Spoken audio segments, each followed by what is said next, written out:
Hello guys, अपने इस video में जानेंगे अगर किसी को इंजेक्शन लगा है और इंजेक्शन लगने की वजह से वहां पर गांठ पड़ गई है तो उसको किस तरह से ठीक किया जाता है, क्या क्या सावधानी रखनी चाहिए और क्या गलतियां नहीं करनी चाहिए। तो यही सब जानेंगे अपने इस वीडियो में, तो वीडियो को पूरा देखें। तो सबसे पहले जान लेते हैं इंजेक्शन की गांठ पड़ क्यों जाती है। कई बार कुछ इंजेक्शन ऐसे होते हैं जो विस्कस होते हैं, यानी कि गाढ़े होते हैं। जब उनको आईएम लगाया जाता है यानी कि इंट्रामस्कुलर लगाया जाता है तो बॉडी के द्वारा उनको एब्जॉर्ब नहीं किया जाता है, यानी कि वो वहां पर जम जाते हैं, इकट्ठा हो जाते हैं, जिसकी वजह से वहां पर इन्फ्लामेशन होता है, रेडनेस आ जाती है, सूजन आ जाती है, जिसकी वजह से गांठ पड़ जाती है। अगर कोई ऐसा पर्सन इंजेक्शन लगाता है जो अनट्रेंड है, यानी कि उसको अच्छी तरह से एक्सपीरियंस नहीं है कि इस तरह से इंजेक्शन लगाया जाता है, जो आईएम इंजेक्शन होता है उसको डीपली 90 डिग्री पे लगाया जाता है। लेकिन कई बार क्या होते हैं, जिनको जानकारी नहीं होती है तो वो गलत तरीके से इंजेक्शन लगा देते हैं, जिसकी वजह से भी गांठ पड़ जाती है। जो मेडिसिन होती है, दवाई होती है, वो एब्जॉर्ब नहीं हो पाती है और ऊपर ही रह जाती है, जिसकी वजह से वहां पर गांठ पड़ जाती है। कई बार आपने देखा होगा, छोटे छोटे जो बच्चे होते हैं उनको वैक्सीन लगती है, टीकाकरण होता है, तो जहां पर टीका लगता है तो बच्चों में भी ये प्रॉब्लम आती है, वहां पर रेडनेस आती है, गांठ पड़ जाती है, कई सारी प्रॉब्लम होने लगती हैं, बच्चों में फीवर भी आने लगता है। हमारी बॉडी में जब कोई बाहरी चीज इंटर करती है तो हमारी बॉडी रिएक्ट करती है, रिएक्शन होता है जिसको एलर्जिक रिएक्शन बोलते हैं। जो इंजेक्शन साइट होती है वहां पर इचिंग होती है, रेडनेस आ जाती है, इन्फ्लामेशन होता है, तो बॉडी के रिएक्ट करने की वजह से भी ये प्रॉब्लम होने लगती है। या फिर जिन लोगों का इम्यून सिस्टम वीक होता है, इम्यूनिटी वीक होती है, तो ऐसे लोगों को भी इंजेक्शन की गांठ पड़ जाती है। तो इंजेक्शन की गांठ पड़ने के कई सारे कारण होते हैं, कोई एक कारण नहीं होता है इसका। जान लेते हैं इस कंडीशन को कैसे ठीक किया जा सकता है, कैसे मैनेज करें। सबसे पहले तो आपको अपने डॉक्टर से संपर्क करना चाहिए, जिसने इंजेक्शन लगाया है उससे संपर्क करें, क्योंकि उसको पता रहता है कि किस तरह से इंजेक्शन लगाया है और कौन सा इंजेक्शन लगाया है, कोई विस्कस तो नहीं था। कई बार ऐसे इंजेक्शन होते हैं जो डाइल्यूट करने होते हैं, पाउडर फॉर्म में आते हैं, उनको स्टेराइल वाटर में मिलाना पड़ता है। कई बार अच्छी तरह से वो डाइल्यूट नहीं हो पाते हैं, तब भी गांठ पड़ जाती है जब एब्जॉर्ब बॉडी नहीं कर पाती है।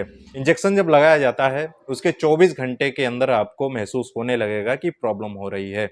जब आप डॉक्टर के पास जाते हैं, डॉक्टर एक ऑइंटमेंट देते हैं जिसको थ्रोम्बोफोम कहते हैं। यह ऑइंटमेंट दिन में 3 बार तक इंजेक्शन साइट पे लगाया जाता है, या फिर सुबह शाम इसको लगा सकते हैं। कंडीशन के अकॉर्डिंग ही इस ऑइंटमेंट को लगाना चाहिए, अपने आप इसका इस्तेमाल ना करें, डॉक्टर से एडवाइस जरूर ले लें। इस ऑइंटमेंट का इस्तेमाल बच्चों में नहीं करना चाहिए क्योंकि बच्चों की जो स्किन होती है वो काफ़ी सेंसिटिव होती है, मुलायम होती है।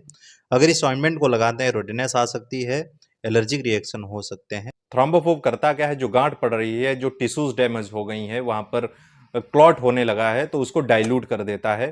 तो इस वजह से जो गांठ पड़ रही होती है वो ठीक हो जाती है। लेकिन ये जो थ्रोम्बोफोब ऑइंटमेंट है, ये 24 घंटे से लेकर 48 घंटे के अंदर ही यूज करना चाहिए। अगर ज्यादा पुराना हो गया, 1 हफ्ते 2 हफ्ते हो गया है, तब ये वर्क नहीं करता है, वहां पर इन्फेक्शन फैलने लगता है। एक पर्सन मेरे पास आए अपने बच्चों को लेकर, उनको टीकाकरण हुआ था, टीका लगने की वजह से वहां पर गांठ पड़ गई। उन्होंने उस डॉक्टर को दिखाया जाके जिन्होंने ये टीकाकरण किया था, तो उन्होंने ओडोक्सिल सिरप आती है, एंटीबायोटिक होती है, वो बच्चे को पिलाने के लिए दे दी। इसलिए दी जाती है ताकि इन्फेक्शन ना फैले, वहां पर फोड़ा या फिर फुंसी ना बन जाए। कई बार इंजेक्शन की गांठ पड़ जाती है, वहां पर फोड़ा भी बन जाता है, पस फॉर्मेशन होने लगता है, तो उसको निकालना पड़ता है। तो ये काफी क्रिटिकल कंडीशन हो जाती है, कभी कभी कुछ पेशेंट्स में नर्व भी डैमेज हो जाती हैं, इसलिए सावधानी से इंजेक्शन लगाना चाहिए।